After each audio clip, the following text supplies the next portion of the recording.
There's a lot of buyers, sellers, investors, agents out there, people, mortgage people, and they really need a global spectrum of this, okay? So I wanted to make this show, I wanted people to see it from 30,000 feet, okay?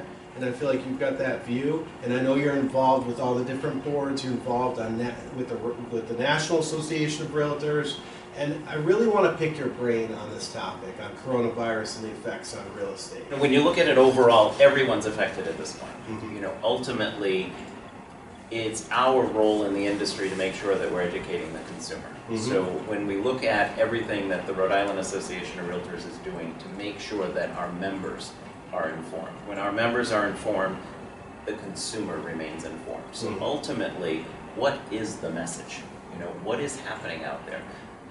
There's no secret that this pandemic is affecting the real estate industry. The question is it affecting it in only a negative way? If they are already in a transaction to purchase or to sell, they could be affected. There are some positives with the effects as well when you look at the interest rates. While they're changing on a regular basis, sure. And we should talk about that because there's confusion in the marketplace with the interest rates, but there are some positives that are happening in the marketplace as well. So we need to be mindful, first of all, what is the safety? What are the measures to take for people's safety? What my team and several other real estate agents have been doing around the state, I think is fantastic, is we've been leveraging technology. This is technology that we've had. This is technology that we use on a daily basis, but we're now educating the consumer to use it. Right, right. In real estate, it's all about the human interaction. Let's call it what it is. While the internet allows for access to information, yep. People take that information and then seek the advice of a professional.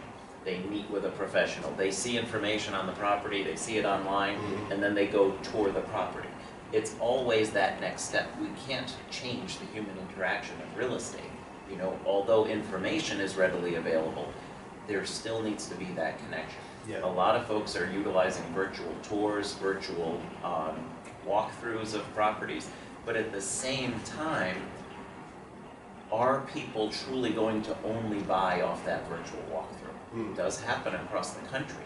Sure. I don't know that we see it as much here in our local marketplace because people need to feel, see, touch it in order to experience that feeling of how do people choose a home? That feeling of home. Yeah. Can you find that behind a camera? Sure. You know, so we still need that interaction, which now trickles down to what are we doing to protect the consumer when they're coming into people's homes. Sellers have deferred showings on their properties. They don't want people coming through their homes. Mm-hmm. People have lessened their viewings of properties and have limited only now to, rather than just browsing, they're being more selective at the homes that they're looking at. So sellers have an advantage in that respect because buyers are only looking at homes that truly meet their criteria. Yeah. They're not just curious shopping. Yeah. But you know, this past week we've had open houses that still had over 20 parties through the open house. To your point earlier, inventory's down. But inventory remains down because of the turnover in the marketplace. Mm-hmm. You know, so it's not, inventory isn't down because the market's stagnant. Mm-hmm. Inventory is down because of the high turnover of the inventory that's out there as well as the new inventory that's entering the market. So home sales continue. It's not stagnant.